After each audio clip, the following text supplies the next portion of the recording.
This is me Akarsha ഷോക്ക്. Welcome to ATOMCLUB YouTube channel. ഞാൻ ഇന്നിവിടെ പരിചയപ്പെടുത്താൻ പോകും നമ്മുടെ കാറിൻ്റെ സാനിറ്റൈസേഷൻ നമുക്ക് എങ്ങനെ വീട്ടിൽ തന്നെ ചെയ്യാമെന്നുള്ളതാണ്. അപ്പം ഇന്നത്തെ ഈ ഒരു സാഹചര്യത്തിൽ, കാരണം എല്ലാവർക്കും അറിയാം കൊറോണയൊക്കെ നല്ലതുപോലെ കയറി വരികയാണ്. ഇപ്പം ഞാൻ ഈ പറയുന്ന സമയത്ത് തന്നെ അറൗണ്ട് ഒരു 41 പുറത്തായിട്ടുണ്ട്. അപ്പം നമുക്കെങ്ങനെ സെൽഫ് പ്രിക്കോഷൻ എടുക്കാം. ഓക്കെ, അപ്പം അതാണ് എന്നിവിടെ പറയാൻ പോകുന്നത്. അപ്പം പല ആൾക്കാരും കാറിൻ്റെ ഇൻറ്റീരിയർ പോലും ക്ലീൻ ആക്കാത്ത ആൾക്കാരായിരിക്കും. പക്ഷേ ഈ ഒരു സാഹചര്യത്തിൽ നിങ്ങൾ കഴിയുമെങ്കിൽ ആഴ്ചയിൽ ഒരിക്കലെങ്കിലും കാറിൻ്റെ ഇൻസൈഡൊക്കെ ഒന്ന് സാനിറ്റൈസേഷൻ ചെയ്ത് വൃത്തിയാക്കാൻ നോക്കുക. ഫെമിഗേഷൻ നിങ്ങൾക്ക് ചെയ്യാം, അതിനൊക്കെ അറൗണ്ട് ഒരു 800 രൂപയൊക്കെ ആവും. പിന്നെ സ്റ്റീം വാഷ് ചെയ്യാം, അതിനും എക്സ്ട്രാ എമൗണ്ട് ആവും. അപ്പം നമുക്ക് വീട്ടിൽ തന്നെ നമ്മൾ യൂസ് ചെയ്യുന്ന ഹാൻഡ് സാനിറ്റൈസർ വെച്ചിട്ട്, ലിക്വിഡ് ടൈപ്പ് ഹാൻഡ് സാനിറ്റൈസർ വെച്ചിട്ട് എങ്ങനെ ചെയ്യണം എന്നുള്ളതാണ്. ഓക്കെ, അപ്പോൾ അതിന് മുന്നേ പറയേണ്ട ഒരു കാര്യം, liquid type hand sanitiser use ചെയ്ത് കഴിഞ്ഞാൽ ഡാഷ്ബോർഡും അതുപോലുള്ള ഭാഗങ്ങളൊക്കെ നരയ്ക്കത്തില്ല എന്നൊരു ചോദ്യം നിങ്ങൾക്കുണ്ടാവാം. തീർച്ചയായിട്ടും നരയ്ക്കും, പക്ഷേ അത് ചെയ്യേണ്ട രീതിയിൽ ചെയ്തു കഴിഞ്ഞാൽ വലിയ പ്രശ്നം ഉണ്ടാവില്ല. കാരണം ഞാൻ കഴിഞ്ഞ ഒരു കൊറോണ തുടങ്ങിയ ടൈം തൊട്ട് ഞാൻ എൻ്റെ കാറ് 2-3 വാഹനങ്ങളുണ്ട്. അതിൽ ടിയാഗോയാണ് മെയിനായിട്ട് ഞാനിപ്പോൾ വീഡിയോയിൽ ചെയ്യാൻ ഉദ്ദേശിക്കുന്നത്. കാരണം ടിയാഗോ ഗ്രൂപ്പ് മെമ്പേഴ്സിന് വേണ്ടിയുള്ളതായതുകൊണ്ട്. അപ്പം അത് ഞാൻ ഒരു വർഷത്തിൽ കൂടുതലായിട്ട് ഹാൻഡ് സാനിറ്റൈസർ വെച്ച് തന്നെയാണ് യൂസ് ചെയ്യുന്നത്, ലിക്വിഡ് ടൈപ്പ്. എനിക്ക് വലുതായിട്ട് നരച്ചതായിട്ട് എനിക്ക് ഫീൽ ചെയ്യുന്നില്ല, കാറിനകത്ത് കയറുന്ന ആൾക്കാർക്ക് ഫീൽ ചെയ്തിട്ടില്ല. ഓക്കെ, അപ്പം അതിനോട് എനിക്ക് വലിയ യോജിപ്പില്ല. നമ്മൾ ചെയ്യുന്ന രീതി കറക്റ്റ് ആണെന്നുണ്ടെങ്കിൽ വലിയ പ്രശ്നം വരത്തില്ല എന്നൊരു അറിവാണ് എനിക്കുള്ളത്. അപ്പം ഞാൻ ചെയ്യുന്ന രീതി എങ്ങനെയാണെന്നുള്ളതാണ് നിങ്ങൾക്ക് പരിചയപ്പെടുത്തി തരാൻ പോകുന്നത്. അപ്പം നമുക്ക് വീഡിയോയിലോട്ട് കിടക്കാം. ഓക്കെ, അപ്പം ഞാനിന്നിവിടെ എടുത്തേക്കുന്നത് നമ്മുടെ ഹാൻഡ് സാനിറ്റൈസർ ഉണ്ട്, ലിക്വിഡ് ടൈപ്പ്. ഇതിന് 110 രൂപയാണ് ആയത്.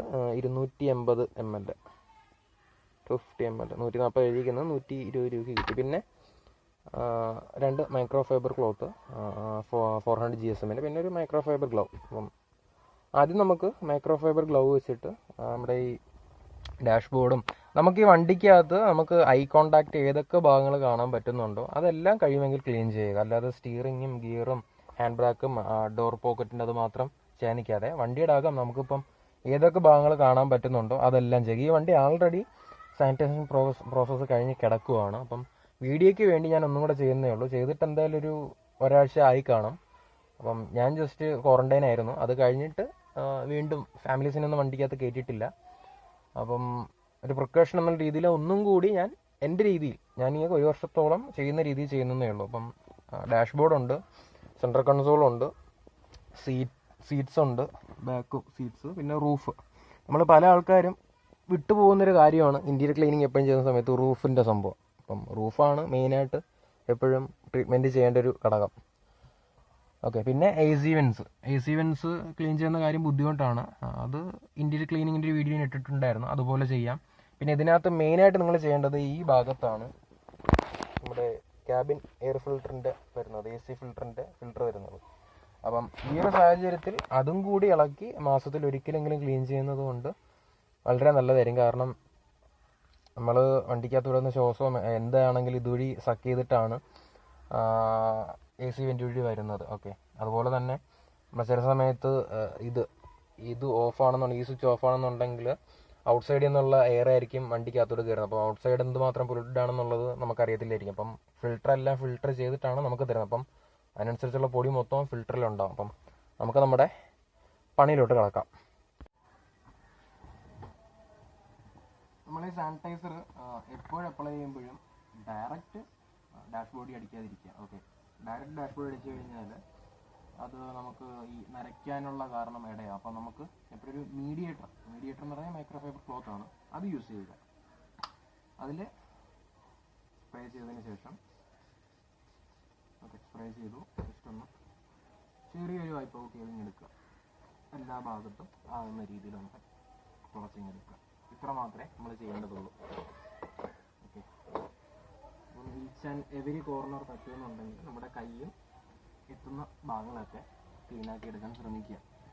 എന്തുകൊണ്ടും നമുക്കും നമ്മുടെ ഫാമിലിക്കും നല്ലതാണ്. കാരണം ടാറ്റ എന്ന് പറയുന്ന വാഹനം ഇന്നത്തെ കാലത്ത് എല്ലാവരും സേഫ്റ്റിക്ക് വേണ്ടി പ്രയോറിറ്റി കൊടുക്കുന്ന ആൾക്കാരാണ് പല ആൾക്കാരും. അപ്പം ഈ ഒരു കാര്യം കൊണ്ടും നമ്മുടെ ഭാഗത്തു നിന്നൊരു വിട്ടുവീഴ്ച കൊണ്ടിട്ട് നമ്മുടെ കുടുംബത്തിനോ അല്ലെങ്കിൽ നമ്മുടെ ഫാമിലിക്കോ ബാക്കി നമ്മുടെ ഫ്രണ്ട്സിനോ നമ്മുടെ വാഹനത്തിൽ കയറിയിട്ട് ഒരു ഇഷ്യൂസും വരാതിരിക്കാൻ വേണ്ടി ഒരു പ്രിക്കോഷൻ എന്ന രീതിയിലാണ് പറയുന്നത്. താല്പര്യമുള്ളവർ വീട്ടിൽ തന്നെ ചെയ്തു നോക്കുക. അല്ലാത്തവർക്ക് ആദ്യമേ പറഞ്ഞ കണക്ക് ഫിമിഗേഷനും സാനിറ്റൈസേഷനും ബാക്കിയുള്ള കാര്യങ്ങളൊക്കെ വെളിയിൽ ഷോപ്പിൽ അവൈലബിൾ ആണ്. ക്യാഷ് ആവും. 500 രൂപ മുതൽ മുകളിലോട്ടുള്ള എമൗണ്ട് ആവും.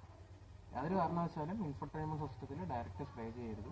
ജസ്റ്റ് തുണിയിൽ ഒറ്റ പ്രാവശ്യം അടിക്കുക, ജസ്റ്റ് വൈപ്പ് എടുക്കുക. ഓക്കെ, ഇത്ര മാത്രമേ ഉള്ളൂ. ഫോണായാലും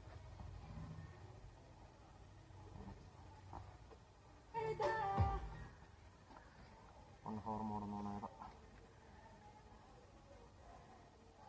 അതുപോലെ തന്നെ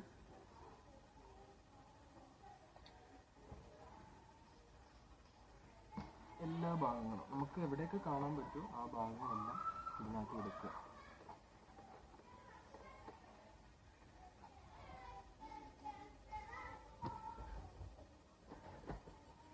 സിമ്പിൾ മെത്തേഡാണ്. ജസ്റ്റ് എടുക്കുക, സ്പ്രേ ചെയ്യുക, തുടയ്ക്കുക. ഇത്രയാണ് പണി.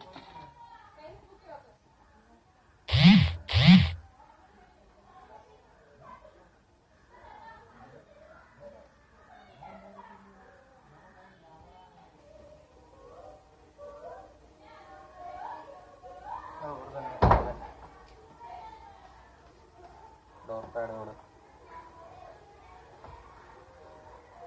കഴിയുമെങ്കിൽ ഫുള്ള് തുടയ്ക്കുക.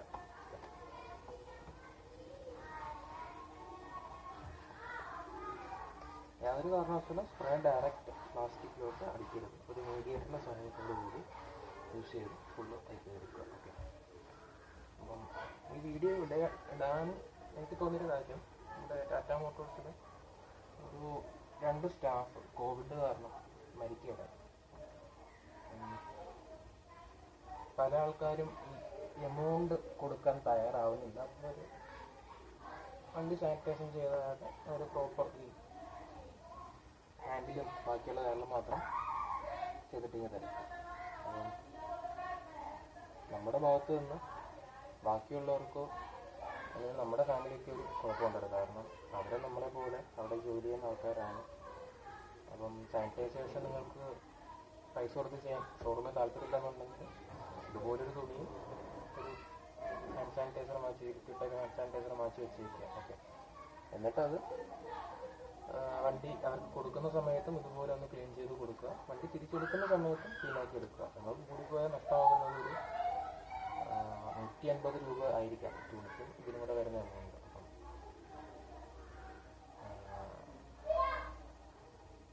അല്ലെങ്കിൽ നിങ്ങൾക്ക് ഡീലർഷിപ്പിൽ തന്നെ ചെയ്യാം. 500 രൂപയ്ക്ക് 700 രൂപയ്ക്ക് നിങ്ങൾക്ക് ചെയ്യാം. സെനിറ്റൈസേഷനോ സാനിറ്റൈസേഷനോ എന്ത് വേണോ ചെയ്യാം. അപ്പം നിങ്ങൾ ആലോചിക്കേണ്ട അത്രയേ ഉള്ളൂ.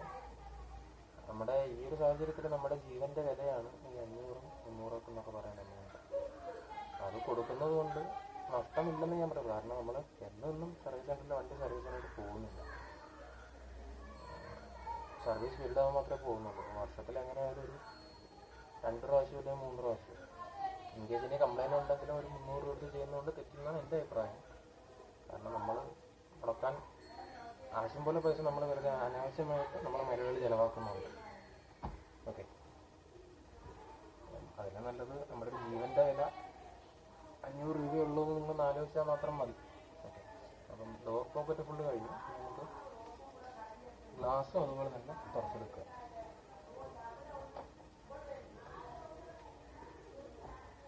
ഓക്കെ, ഒരു കാരണവശാലും ഡയറക്റ്റ് വെയിലത്തിട്ട് ചെയ്യാതിരിക്കുക. ഓക്കെ, ഇത് ചെയ്തതിന് ശേഷം വണ്ടി വെയിലത്തിടാതിരിക്കുക. വെയിലത്തിടുമ്പോഴാണ് നരയ്ക്കുന്നത്. അതിനുശേഷം നമ്മുടെ 3Mൻ്റെ ഡാഷ്ബോർഡ് ഡ്രസ്സർ ഉപയോഗിച്ച് നിങ്ങൾക്ക് ഈ ബ്ലാക്ക് പോർഷനൊക്കെ ക്ലീനാക്കി എടുക്കാം.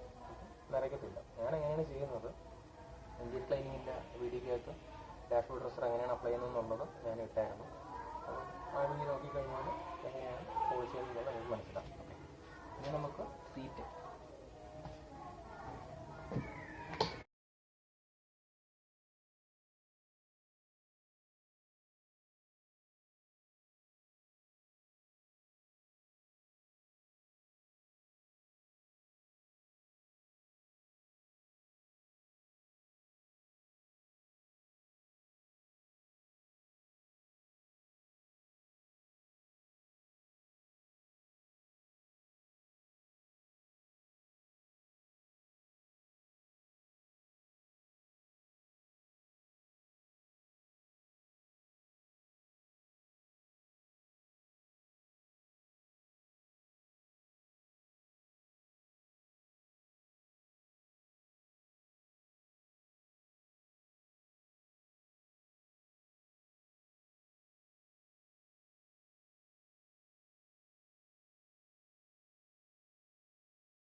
ബാക്ക് സീറ്റും ഭാഗങ്ങളൊക്കെ അതുപോലെ തന്നെ കുറച്ചെടുക്കുക. ഞാനതിപ്പം ഫുൾ ഡീറ്റെയിൽ ആയിട്ട് ചെയ്യാത്ത എന്തെന്ന് വെച്ച് കഴിഞ്ഞാൽ, ഞാൻ ആദ്യമേ പറഞ്ഞു, ഞാൻ ആൾറെഡി വണ്ടി ഫുൾ സാനിറ്റൈസ് ചെയ്തിട്ടേക്കുവാണ് വെളിയിൽ കൊടുത്തിട്ട്. ഓക്കെ, അതുകൊണ്ടാണ് ഞാൻ പിന്നെ വലുതായിട്ട് ചെയ്തത്. ഞാൻ ഇങ്ങനെയാണ് ആഴ്ചയിലൊക്കെ ക്ലീൻ ആക്കുന്നത്. കാരണം ഞാൻ പൊതുവേ എൻ്റെ വണ്ടിയിൽ ഒറ്റയ്ക്ക് പോകുന്ന ആൾക്കാരാണ്, വലുതായിട്ട് വേറെ ആരെയും ഈ ഒരു സിറ്റുവേഷനിൽ കയറ്റാറില്ല. ആകപ്പാടെ വരുന്നത് ഇപ്പോൾ വർക്കിന് പോകുന്ന സമയത്തോ അല്ലെങ്കിൽ ഫാമിലിയായിട്ട് പോകുന്നത് അമ്മ മാത്രമേ ഇപ്പം വീട്ടിലുള്ളൂ. അമ്മയും കൊണ്ടിരിക്കും പോകുന്നത്. അപ്പം നമ്മൾ നമ്മുടേതായ പ്രിക്കോഷൻ എടുത്തിട്ടായിരിക്കും പോകുന്നത്. അപ്പോൾ ഈ ടവലൊക്കെ ഇട്ടുണ്ട്. ടവലിൻ്റെ അടിയും ഈ ടവൽ ഉൾപ്പെടെ എല്ലാം സാനിറ്റൈസ് ചെയ്ത് ഇട്ടേക്കുന്നതാണ്. ഞാൻ വണ്ടി ഫുള്ളൊന്ന് സ്റ്റീം വാഷ് ചെയ്തായിരുന്നു ഇതിന് മുന്നേ. ഫ്യൂമിഗേഷൻ ആൾറെഡി കഴിഞ്ഞതാണ്. കാരണം എനിക്ക് പോസിറ്റീവായിട്ട് ഞാനൊരു 10 ദിവസത്തോളം ഹോം ക്വാറന്റൈൻ ഉണ്ടായിരുന്നു. ടെസ്റ്റ് ചെയ്ത് നെഗറ്റീവാണ്. അപ്പോൾ അതിനിടയ്ക്ക് ഫ്രണ്ടിനെ വിളിച്ച് പറഞ്ഞ് അവൻ വണ്ടിയെല്ലാം എടുത്തുകൊണ്ട് പോയി ഫുൾ നീറ്റാക്കി ഇട്ടേക്കുന്നുണ്ട്. പിന്നെ ഒരു വീഡിയോയ്ക്ക് വേണ്ടി ചെയ്യുന്നതെന്ന് മാത്രമേ ഉള്ളൂ. പിന്നെ ഫ്ലോറ് നമുക്ക് ചെയ്യാം, അതുപോലെ തന്നെ ടോപ്പ് ചെയ്യാം. ടോപ്പ് ചെയ്യുമ്പോഴത്തേക്കും തുണി ഇതിപ്പം ഇച്ചിരി അഴുക്കായി കാണും. ടോപ്പ് ചെയ്യുമ്പോൾ വൈറ്റ് ടോപ്പ് ആയതുകൊണ്ട് വേറെ തുണി യൂസ് ചെയ്തിട്ട് വേണം തുറച്ചെടുക്കാനായിട്ട്. ഓക്കെ, വീഡിയോ എന്തായാലും വലിച്ചു നീട്ടുന്നില്ല. അപ്പം എല്ലാവർക്കും എങ്ങനെയാണ് ചെയ്യുന്നതെന്ന് മനസ്സിലാക്കി കാണും. ജസ്റ്റ് തുണി എടുക്കുക, അടിക്കുക, തുടച്ചെടുക്കുക, ഇത്ര മാത്രമേ ഉള്ളൂ. ഓക്കെ, അപ്പം ഒരു കാരണവശാലും ഡയറക്റ്റ് സൺലൈറ്റിൻ്റെ ഇട്ട് ചെയ്യാതിരിക്കുക. തുടച്ചെടുത്തതിന് ശേഷം ഫുള്ള് ക്ലീനാക്കി എടുത്തതിന് ശേഷം ഡാഷ്ബോർഡ് ഡ്രസ്സർ ഉണ്ടെങ്കിൽ അതും കൂടി ഒന്ന് അപ്ലൈ ചെയ്യുക. ഡാഷ്ബോർഡ് ഡ്രസ്സർ അപ്ലൈ ചെയ്യുന്ന വീഡിയോ ആൾറെഡി ഞാൻ ഇന്റീരിയർ ക്ലീനിങ്ങിൻ്റെ ഇട്ടിട്ടുണ്ട്. അപ്പം അതുപോലെ എടുത്താൽ മതി, വേറെ പ്രശ്നങ്ങളൊന്നുമില്ല. ഇതുപോലെ തന്നെയാണ് കഴിഞ്ഞ ഒരു വർഷത്തിന് മുകളിലായിട്ട് ഞാൻ ചെയ്യുന്നത്. വലുതായിട്ട് ഡാഷ്ബോർഡൊന്നും അരച്ചിട്ടില്ല. ഞാൻ വലുതായിട്ട് വെയിലത്തിടുന്ന വ്യക്തിയല്ല. വാഹനം ഇടുന്നുണ്ടെങ്കിലും ഷെയ്ഡ് ഫുള്ള് കവർ ചെയ്തിട്ടേ ഞാൻ ഇടത്തുള്ളൂ. അപ്പം അതുകൊണ്ട് എനിക്ക് വലിയ പ്രശ്നമില്ല. അപ്പോൾ ബാക്കിയുള്ള ആൾക്കാരും ഇങ്ങനെ ട്രൈ ചെയ്ത് നോക്കുക, ക്ലീനാക്കാൻ ശ്രമിക്കുക. അപ്പം AC എയർ ഫിൽട്ടർ ക്ലീനാക്കാൻ മറക്കരുത്. അതിപ്പം നിങ്ങൾക്ക് പറ്റുന്നില്ല എന്ന് പറഞ്ഞാൽ സർവീസ് സെന്ററിൽ കൊടുത്തെങ്കിൽ അത് പ്രോപ്പറായിട്ട് ക്ലീൻ ചെയ്യിപ്പിക്കുക. പീരിയഡിക് സർവീസിൽ അവർ ചെയ്തു തരുന്നതാണ്, മൈനർ സർവീസിലും ചെയ്തു തരുന്നതാണ്. ഓക്കെ, അപ്പം റൂഫ്, ഫ്ലോറ്, സീറ്റ് ഫുള്ള് ഞാൻ പറഞ്ഞു. ഞാൻ ഫുള്ള് ചെയ്തിട്ടില്ല ഇപ്പോൾ എൻ്റെ വണ്ടിയിൽ. ഞാൻ ഇപ്പോൾ ചെയ്തിട്ടില്ല. ആൾറെഡി വർക്ക് ഫുൾ ഡണ്ണായിട്ട് കിടക്കുവാണ്. ഫ്യൂമിഗേഷനും സ്റ്റീം വാഷും എല്ലാം കൂടെ കിടക്കും. അപ്പോൾ അതുകൊണ്ട് ഞാനിട്ട് വീണ്ടും ചെയ്യാതെയാണ്. ജസ്റ്റ് എങ്ങനെയാണ് ചെയ്യുന്നത് എന്നുള്ളൊരു രീതി പറഞ്ഞുതരാൻ വേണ്ടിയാണ് ഈ ഒരു വീഡിയോയിലോട്ട് വന്നത്. അപ്പോൾ ഗൈസ്, എൻജോയ് ദിസ് വീഡിയോ ഇഷ്ടപ്പെട്ടെങ്കിൽ ലൈക്ക് ചെയ്യുക, ചാനലൊന്ന് സബ്സ്ക്രൈബ് ചെയ്യുക. ഓക്കെ, അപ്പം അടുത്തൊരു ടിപ്പുമായിട്ട് ഉടനെ വരാം. എല്ലാവരും സേഫായിട്ടിരിക്കുക. 8-ാം തീയതി മുതൽ 16-ാം തീയതി വരെ ലോക്ക്ഡൗൺ എന്നുള്ളൊരു ന്യൂസ് കേട്ടു. അപ്പം എല്ലാവരും സാധനമൊക്കെ വാങ്ങിച്ച്, തിരക്കൊന്നും ഉണ്ടാക്കാതെ പോയി സാധനങ്ങൾ വാങ്ങിച്ച്, ആവശ്യമുള്ളത് മാത്രം വാങ്ങിച്ച് വീട്ടിലിരിക്കുക, സേഫായിട്ടിരിക്കുക. ഓക്കെ, അപ്പം സൈനിങ് ഓഫ്, ആകർഷ ഷോക്ക്.